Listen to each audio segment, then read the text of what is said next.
शांति।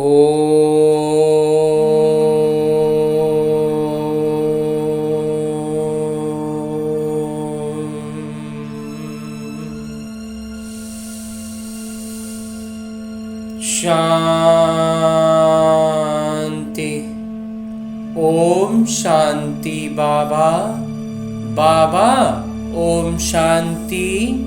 आज 9 फरवरी 2023 की मुरली है। सद्गुरु वार की मुरली है। बाबा कह रहे हैं, मीठे बच्चे, इस पुरानी दुनिया में और कोई भी आस न रख। भविष्य में ऊंच पद पाने के लिए सिर्फ नष्टो मोहा बनो। बाबा को याद करो और पवित्र रहो। आगे बाबा प्रश्न पूछ रहे हैं कि बाबा कौन सा सीधा सरल रास्ता बताते हैं और किस बात से बाबा ताल्लुक नहीं रखते। उत्तर बतलाते हैं कि बाबा बच्चों को शांति धाम सुख धाम चलने का सीधा सादा रास्ता बताते। बच्चे सिर्फ बाबा को याद करो और पवित्र रहो। बाकी तुम्हारे सामने कोई विपदा आती, दुख व बीमारी आती, दिवाला मारते, ये सब तुम्हारे अपने ही कर्मों का हिसाब है। इनसे बाबा का कोई ताल्लुक नहीं। बाबा युक्तियां बताते हैं। कर्म बंधन से छूटना हर एक बच्चे का अपना अपना काम है। आगे बाबा एक और प्रश्न पूछ रहे हैं। बाबा पूछते हैं कि कोई बच्चे किस एक कारण से सेवा लायक नहीं बनते। उत्तर बतलाते हैं बाबा, फैमिलियरिटी का हल्का नशा, माया का अंदर कीड़ा लगा है, इस कारण सेवा लायक नहीं बन सकते। नशा में देहभान रह जाएगा और माया का कीड़ा अंदर अंदर अपना काम करता रहेगा तो वो फिर बाबा कहते हैं सर्व सेवा के लायक नहीं रहेंगे। गीत है, लौट गया गम का जमाना। ओम शांति। खुशी और गम। अभी तो है रावण राज्य। मनुष्य तो जानते नहीं कि रावण राज्य किसको कहा जाता है। बाबा आकर बच्चों को समझाते हैं कि गम कब होता है और खुशी कब होती है। इस रावण राज्य में गम भी है तो खुशी भी है। अभी अभी खुशी, अभी अभी गम। बच्चा जन्मा तो खुशी, मर गया तो गम। सन्यासी भी कहते हैं यहाँ का सुख काग विष्टा के समान है। तो जरूर कहेंगे यह गम की दुनिया है, परंतु उन्हों को यह पता ही नहीं कि सदा सुख जहाँ गम का नाम निशान भी न हो वह होता ही है सतयुग। यह तुम बच्चे अभी जानते हो कि बरोबर अभी रात है। रात दुख की होती है, इसको रावण की रात कहा जाता है। रावण के आने से भक्ति आरंभ होती है। रावण का आना ही तो भक्ति शुरू कराता है। विकार आरंभ हो जाते हैं। अभी तुम बच्चे समझते हो कि हम सदा खुशी में रहने का अभी पुरुषार्थ कर रहे हैं। बाबा समझा रहे हैं कि बच्चे भविष्य ऊंच पद पाने का पुरुषार्थ करो और कोई भी आस नहीं रखनी है। बच्चों को तो यह पता ही नहीं है कि बेहद के बाबा से क्या मिलता है। बाबा ही आकर बताते हैं और कोई कैसे बताएगा। तो दुनिया यह नहीं जानती कि परमात्मा से क्या मिलता है। समझते हैं दुख सुख वही देता है। बाबा कहते हैं, मैं सदा सुख देने आता हूँ, तुम सिर्फ श्रीमत पर चलो। मैं तो तुमको शांति धाम और सुख धाम का रास्ता बताने आया हूँ।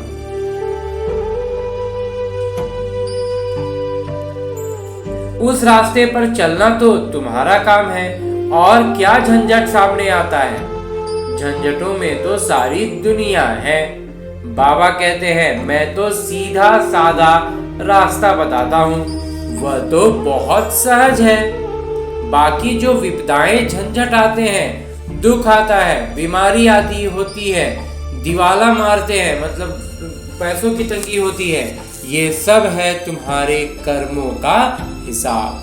सो हर एक को भोगना ही है। अपना कर्मों का हिसाब तो अपना ही चुकता करना होगा, लेकिन उससे निकलने का और उसका सामना करने की शक्तियां बाबा देते हैं जब हम बाबा की याद में रहते हैं। इनसे बाबा कहते हैं कि इन झंझटों में से बाबा का कोई ताल्लुक नहीं है। इस समय भी कोई ऐसा पाप करते हैं तो दुख भोगना पड़ता है। मैं तो तुमको रास्ता बताने आया हूँ।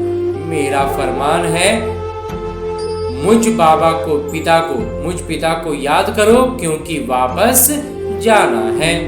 बाकी लड़ाई झगड़े में तो सारी आयु गवाई। मैं तो सीधा साधा रास्ता बताता हूँ कि मुझे याद करो और पवित्र रहो। कैसे रहो ये भी युक्तियां बताते हैं। बाकी माथा मारना, पुरुषार्थ करना तो तुम्हारा काम है। ये सब कर्म बंधन तुम बच्चों का है। बाबा कहते हैं गृहस्थ व्यवहार में रह पवित्र रहना है।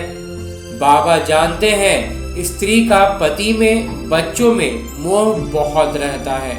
उनसे छुटकारा पाना, नष्टो मोहा बनना, ये तो बच्चों का काम है। मुश्किल है, लेकिन बाबा की याद में जब बिल्कुल सरल हो जाएगा ना बाबा की याद में रहना, तो फिर नष्टो मोहा धीरे धीरे अपने आप महसूस करने लगेंगे। बात तो सिर्फ दो बातें कहती हैं। पिता बाबा जो है वो सिर्फ दो बातें कहते हैं। अगर पूरा वर्षा लेना है तो एक पवित्र जरूर बनना है और दूसरा योग में रहना है, यानी बाबा की याद में रहना है। कोई बात में तुमसे अगर कोई लड़ते हैं तो ये हुआ तुम्हारा कर्मों का हिसाब किताब। बाकी तुम पवित्र रहो, उसके लिए सरकार भी रोक नहीं सकती।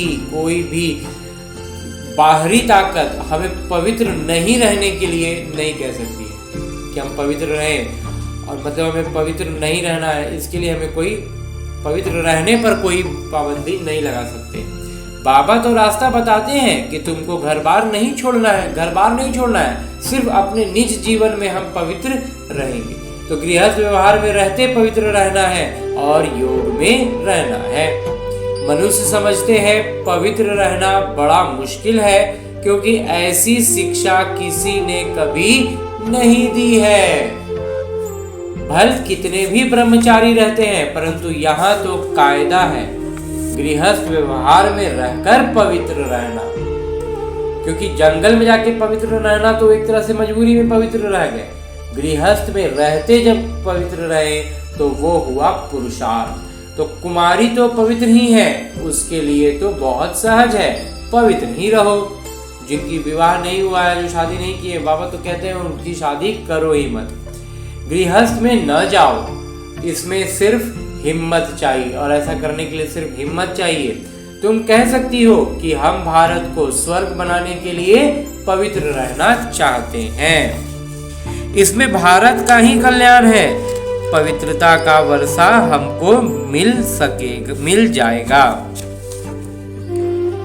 यह है वर्षा लेने की बात, यह है वर्षा लेने की बात। सतयुग में थी ही पवित्र दुनिया।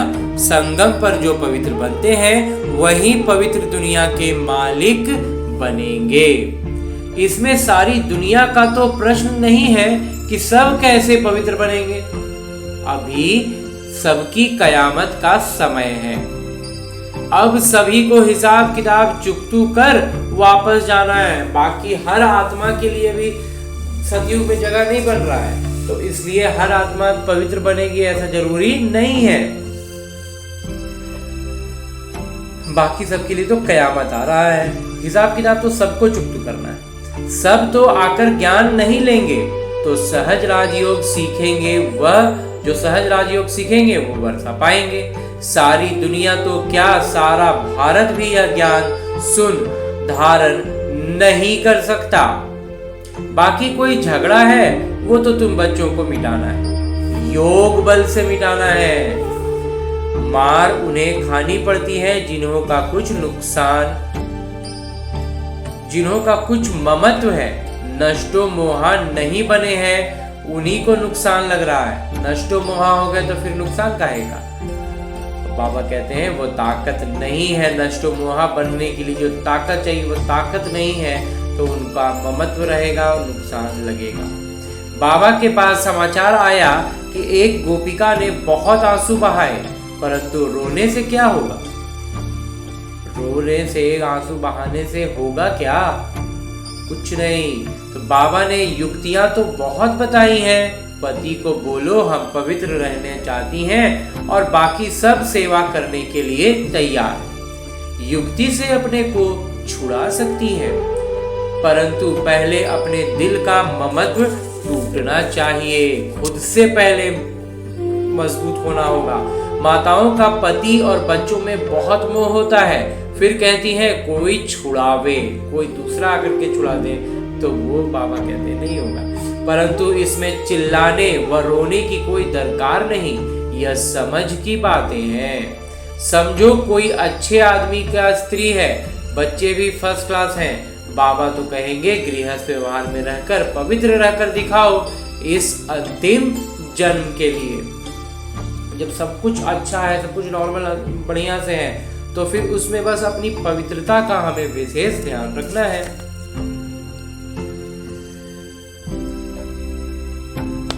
तो पति को समझाकर वश करना पड़े, नहीं तो जवाब देना पड़े। परंतु जब नष्टो मोहा बन सके तब, जब खुद के मन में कोई तरह का मोह नहीं रहेगा, तो फिर समझा भी पाएंगे या फिर जवाब भी दे पाएंगे ढंग से, युक्ति युक्त होकर। कोई चाहे तो एक क्षण में नष्ट मोहा हो जाए, नहीं तो जीवन भर भी न हो सके।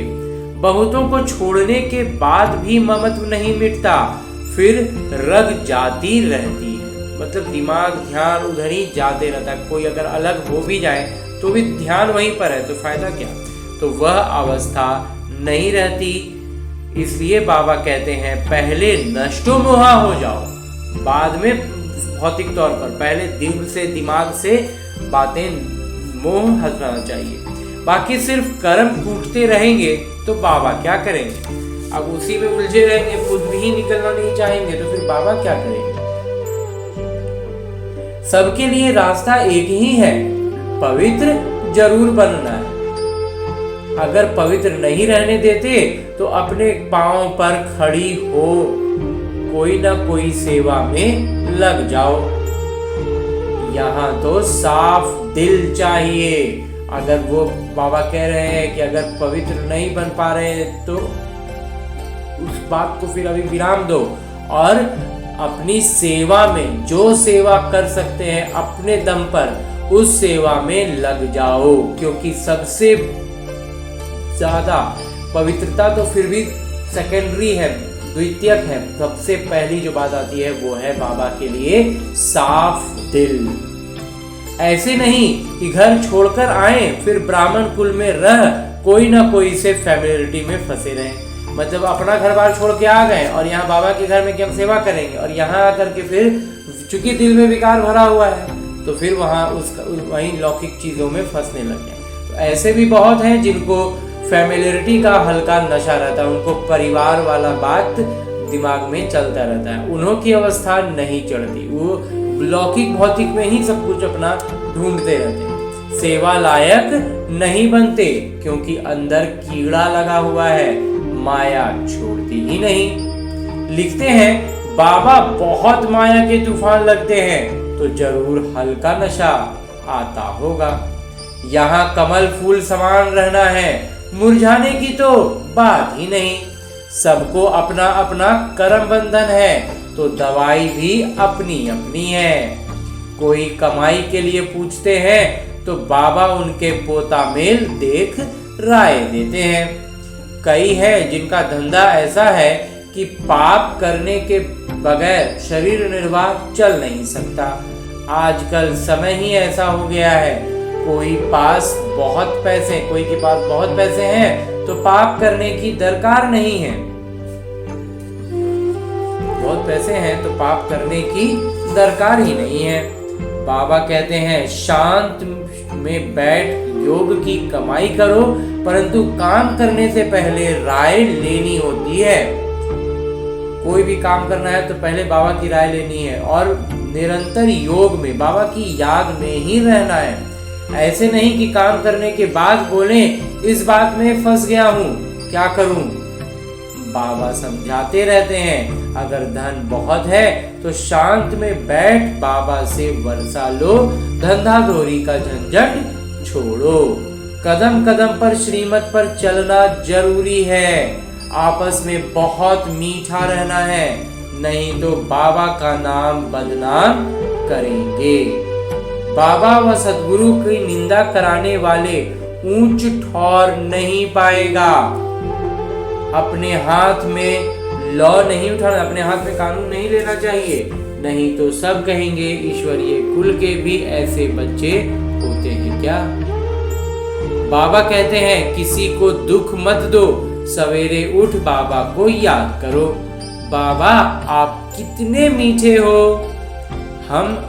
आप हमको राजाओं का राजा, स्वर्ग का मालिक बनाते हो। हम आपकी श्रीमत पर जरूर चलेंगे, हम आसुरी मत पर नहीं चलेंगे। बाबा को याद नहीं करते हैं तो बाबा समझ जाते हैं कि इनके अजून पुराने आसुरी संस्कार हैं।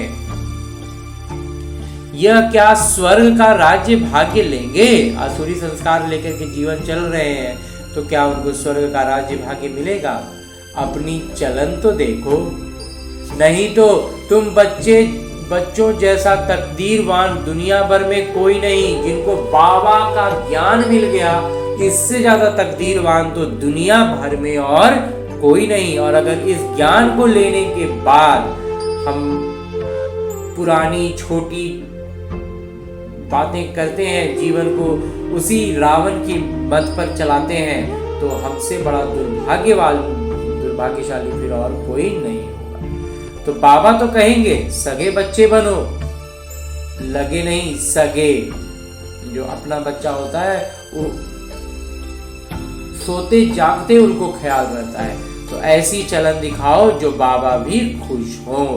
बाबा को बच्चों का बहुत ख्याल रहता है कि कैसे बच्चों को दुख से छुड़ाए, ऊंच पद प्राप्त कराएं। बाबा समझाते हैं दिन में भल गोरख धंधा करो। गोरख धंधा बाबा कहते हैं कि दिन में अपना जो शरीर निर्वाह के लिए काम व्यापार जो करना है वो करो, परंतु ब्रह्म मुहूर्त में उठ बाबा से मीठी मीठी बातें करनी चाहिए। बाबा आपने तो कमाल किया है, 21 जन्मों के लिए स्वर्ग की बादशाही तो आप ही देते हो। हम तो आप पर बलिहार जाएं, तो बलिहार जाना है, सिर्फ कहना नहीं है। मुंह से कह दिया हम आप पर बलिहार जाएंगे। बलिहार जाने का अर्थ समझना है और सचमुच में बलिहार जाना है। जितना समय याद में रहेंगे उतना असर सारा दिन चलेगा। बहुत बीके हैं जो सुबह को उठते नहीं हैं तो धारणा भी नहीं होती है। सवेरे जागने की आदत पड़ जाए फिर देखो कैसे सेवा योग्य बन जाते हैं। जिसको सेवा का शौक है वह कहीं भी सेवा करेगा। गाली तो मिलेगी, गाली मतलब जो निंदा करने वाले हैं, जो अपशब्द कहने वाले हैं, वो तो वही कहेंगे। 100 में से कोई एक निकलेगा। इसमें लज्जा नहीं होनी चाहिए, उसमें खराब नहीं लगना चाहिए। कह रहे वो तो ऐसे से बोलता है। सेवा तो जहां तहां है, सिर्फ करने वाला हो। बाबा युक्तियां तो बताते रहते हैं, नशा होना चाहिए। बातें कोई शिक्षक कोई गुरु बता रहे हैं और सुनने में मन ही नहीं लग रहा है तो फिर कोई फायदा नहीं होगा उन युक्तियों का। तो बाबा जो युक्तियां बताते हैं हमें उन युक्तियों को पकड़ने का और ज्ञान में उन्नति करने का नशा होना चाहिए। और सभी नशे में है नुकसान, और कोई भी नशा हो उसमें नुकसान बगैर नशे नर को नारायण बनाने के। बाकी कोई के पास ज्ञान का नशा नहीं है। पतित नुकसान बगैर नशे नर को नारायण बनाने के, यह नशा बाबा चढ़ाते हैं। बाकी कोई के पास ज्ञान का नशा नहीं है। पतित दुनिया और पावन दुनिया का भी किसी को पता ही नहीं है। पतित दुनिया में जरूर पतित होंगे, तब तो जो पावन देवताओं को पूजते हैं। सतयुग त्रेता में तो पावन महाराजा महारानी होकर गए हैं। रावण की राजधानी शुरू होती है द्वापर से। बच्चे जानते हैं कि शिव बाबा हमको अच्छे कर्म सिखलाते हैं और यह फिर पद का भी साक्षात्कार कराते हैं। यह है प्रत्यक्ष काल का साक्षात्कार। तो जबकि बाबा स्वयं आए हैं सिखलाने के लिए, तो सीखने की कितनी उत्कंठा होनी चाहिए। कर्म बंधन है सिर्फ ऐसे कहना कि इसको भी कमजोरी कहा जाता है। कर्म बंधन है, कर्म बंधन है, इसको बस ऐसे ही कहना है या फिर इसको कमजोरी मानना है। कर्म बंधन से छूटने की युक्तियां भी बाबा बतलाते रहते हैं, परंतु ऐसी राय पक्के को ही दे सकते हैं, न कि कच्चों को। कोई बांधेलियां भी पुरुषार्थ कर ज्ञान योग बल से पति को वश कर उनको ले आती हैं। बहुत सी ऐसी गृहस्थ महिलाएं हैं जो अपनी पवित्रता से और ज्ञान से और योग बल से अपने पति को, लौकिक पति को वश में कर लेती हैं, उनके प्रभाव में आते हैं और फिर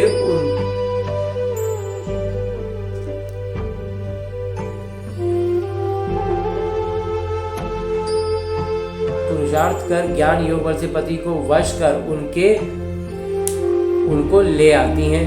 मार भी बहुत खाती हैं और कुछ होती हैं जो नहीं कर पाती हैं तो उनका और उल्टे मतलब बुरा व्यवहार होता है। कहा जाता है ना कि धरत पर ये धर्म न छोड़िए। कुछ भी हो जाए धर्म नहीं छोड़नी है, तो यह भी प्रतिज्ञा की जाती है कि उस पर कायम रहना चाहिए, अमल करना चाहिए। माया बड़ी प्रबल है, उन पर विजय पानी है। पूरा पुरुषार्थ करना है, ऐसे नहीं कि स्वर्ग में क्या पद पाए, नहीं, पुरुषार्थ ऊंच पद बनाने के लिए करना चाहिए। अच्छा, मीठे मीठे सिकिलते बच्चों प्रति माता पिता बाबा का याद प्यार और आशीर्वाद। रूहानी बाबा की रूहानी बच्चों को नमस्ते। हम रूहानी बच्चों की ओर से रूहानी बाबा को, ब्रह्मा बाबा और शिव बाबा को याद प्यार और प्रणाम। धन्यवाद बाबा, धन्यवाद। मुरली के लिए भी धन्यवाद और इस अनूठे अलौकिक ब्राह्मण जीवन के लिए भी बहुत बहुत बहुत धन्यवाद। धारणा है कि अपने हाथ में लॉ नहीं उठाना है, कानून अपने हाथ में नहीं लेना है, आपस में बहुत बहुत मीठा रहना है, किसी को भी दुख नहीं देना है और ब्रह्म मुहूर्त में उठ बाबा से मीठी मीठी बातें करनी है। दूसरा है कि सेकंड में नष्टो मोहा बनना है, पवित्र रहने की युक्ति निकालनी है कि पवित्र कैसे रहें इसकी युक्ति निकालनी है।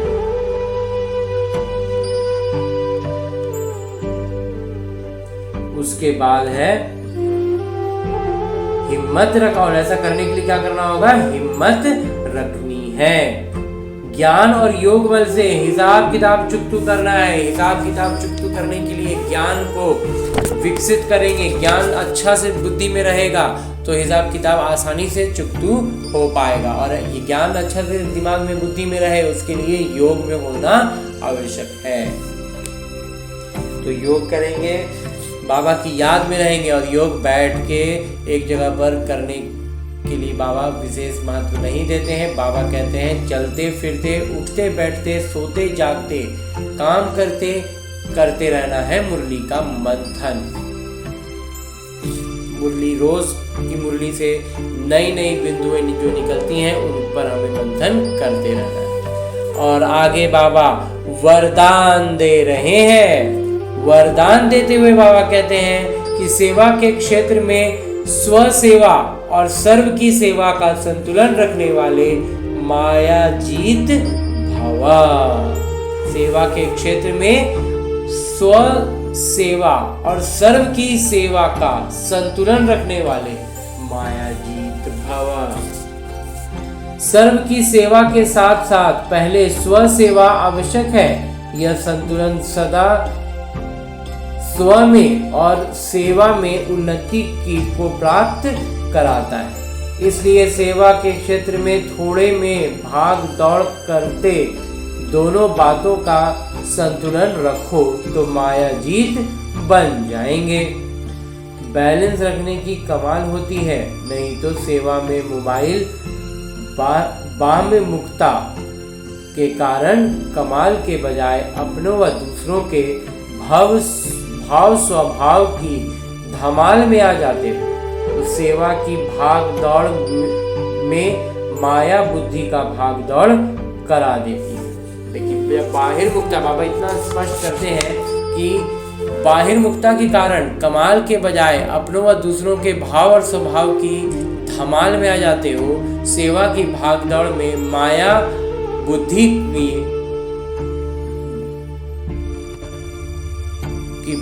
माया बुद्धि के दौड़ में भागते हैं और वो थका देती है, दौड़ा देती है। और अंत में स्लोगन है, मुरली का उपदेश है कि अपनी विशेषताओं के बीज को सर्व शक्तियों के जल से सींचकर उन्हें फलदायक बनाओ। अच्छा, ओम शांति बाबा। बाबा ओम शांति।